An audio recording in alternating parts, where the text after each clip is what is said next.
Hello everyone, it is Christine here and I am back for our stitch along, and today we are going to be doing a twirled ribbon rose. So the book suggests using silk ribbon, the sort of silk ribbon that you get for silk embroidery. It's very fine, very easy to pass through the fabric. I'm also going to show you a variation using a thin satin ribbon. Now the satin ribbon isn't as fine as the silk ribbon, so it's a little bit harder to pull through, and it does give you a more sort of densely twisted rose, but a lovely effect as well. I've also tried it using this braid, and it creates very fine little rose buds, but I thought that might be a bit harder to see, so I'll stick to these two methods. So let's cut ourselves about 20 centimeters of silk ribbon. About that much. And we'll grab our needle. The other thing you're going to need to do is thread another needle with a coordinating colour of just regular cotton. Put a knot in the end of it because we'll need that ready for later on when we are ready to anchor down our rose. So I hope you're all having a great day or a great evening. It is a rainy Saturday morning here. Not much to do. Haven't even been able to take Travis out for a walk yet. I might take him for a bit of a drive later. Might even go and visit the reverse art truck because that's a nice little shopping excursion for him. Not that I need anything more in my craft room. If anything, I need to be sorting the craft room. But so I'll pop through here. So I'll put that little anchoring sort of knot in the end of the silk ribbon. And what we're going to want to do here is hold our ribbon sort of up from the piece. Normally I'd hold it up, but I'm trying to do it so you can see on camera. And then we're going to twist the needle. Let me just move it so you can see my needle. We're going to twist and twirl the needle anti-clockwise so that the ribbon starts to twirl around and form a tight spiral. Now you want to do it just to the point that it's not starting to buckle like that is, so you just want it till it's just nice and tightly twirled like that. Then you want to take your finger about 3 centimeters out from where the ribbon came out of the fabric, and then you want to grab the other end at the base of the loop and let go of your loopy end and let it twirl around like that. Then you want to anchor your little loop down and take your needle with your ribbon, and make sure your ribbon's not about to unthread like mine. Take your needle back down into the fabric and just hold on to your twisty twirly bit, and then you want to just start to pull your twisty twirly bit until it forms a sweet little rosebud. Now you don't want to go too far. I like to leave it probably about like that. You might still need to give it a tug as you go, and I tend to just want to hold it on the back of the piece while I bring then my threaded cotton through and up through the center. Don't worry if it sort of pulls and pushes around a bit at this point. And then I'm going to anchor my little rosebud down with a couple of stitches. I think the book says 1 to 2 stitches. It says 2 tiny stitches, but I generally find that it needs a little smidge more to just make sure it's nice and secure.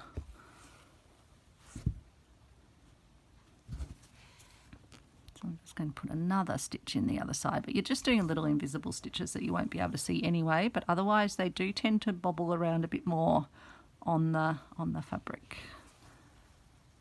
So there you go. That is the beautiful little silk ribbon rose. Now this is definitely one where you'll want to then anchor your ribbon at the back. Be careful not to pull it because with silk ribbon it can easily sort of pull through the fabric. I'll just put some little stitches in to hold the base of my silk ribbon, and then I can cut that piece off. You won't want to continue on because then as you're doing the pulling and twisting process you'll be traumatizing your ribbon. So I'll just tie the thread off as well. Try not to catch on my embroidery hoop. So I've actually started filming this video a couple of times and the phone kept ringing. So I kept having to stop. So I actually forget what I've told you, but I think I told you about the weather. It's just, yeah, just a steady drizzle. It's been like that all week. It's just been a very, very drizzly week, but the garden, my goodness, it is going bananas. I do need to get down there actually, and might have to brave it amongst the drizzle. So we'll use this same piece of silk ribbon again. Again, I've just put a knot in my thread ready to go. So we'll do one on the other side. So I'll pop through again, get rid of the Travis hair off my piece. Oops, I didn't actually put a knot in the end of my silk ribbon, so let's just do that first. So I'll just fold it over, take the needle through it, and just form that down to form a little holding knot. Okay, and then we'll do that process of anti-clockwise twirling. Just had to remember which way was anti-clockwise. So just to the point that it's twirling nicely but not buckling. Then hold it out, grab it at that point, let it twist around, then hold it with the other hand, take your, oops, and I've pulled my, this will happen where the knot at the end isn't quite enough to hold it in place. I might just do myself an extra little knot. Sometimes that will happen with your silk ribbon, but don't stress, it's easily fixed. So pop through again, and we shall repeat the process.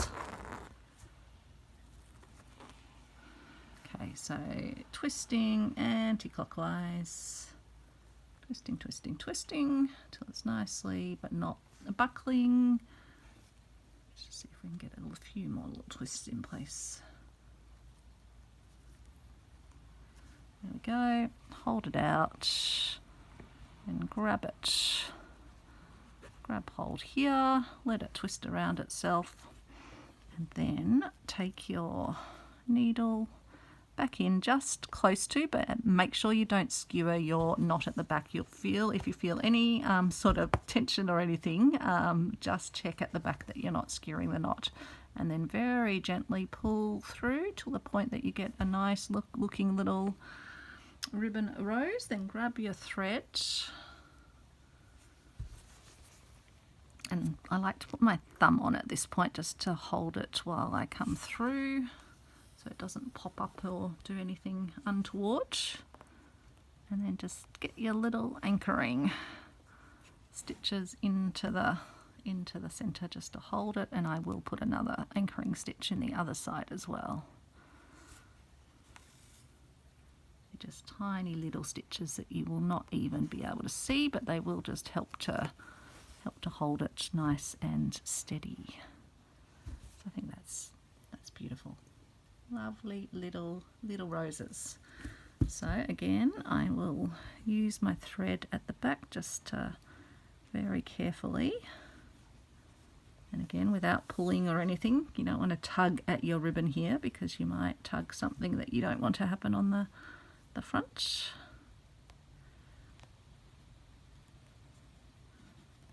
Oops.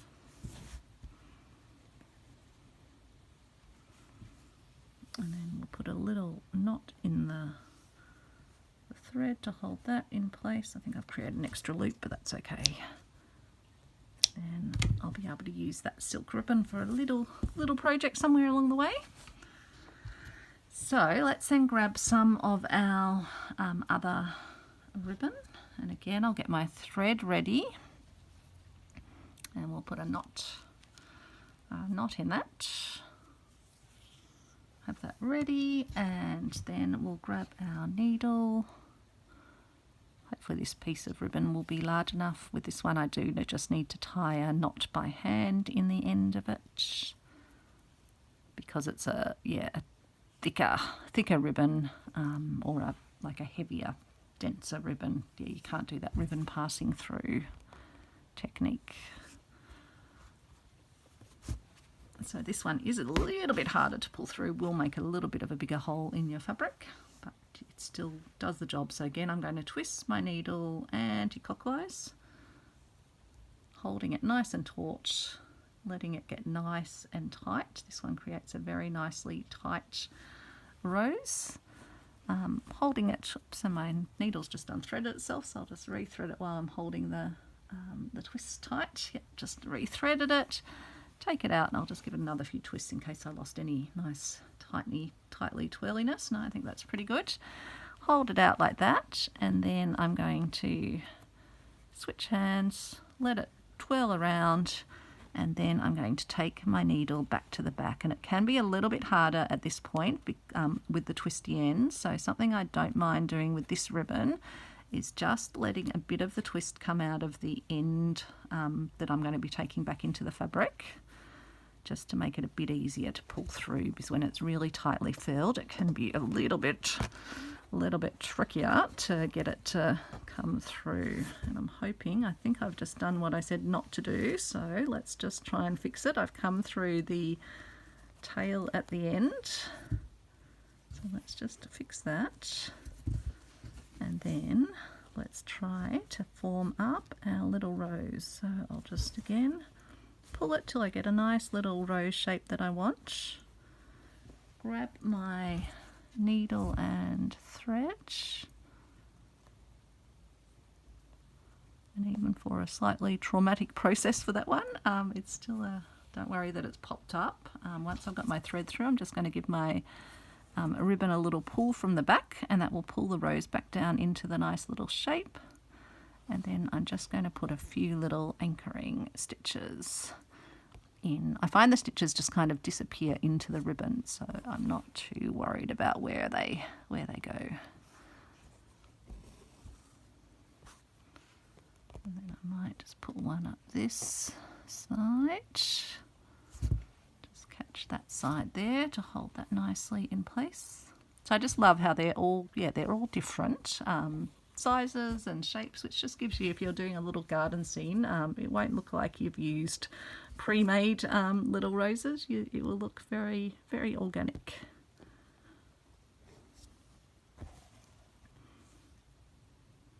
These would be lovely at the top of a little topiary tree or something. So there you go, that is our twirled ribbon roses, and I love that we've got these little twirling shapes. I've forgotten what those little shapes are called.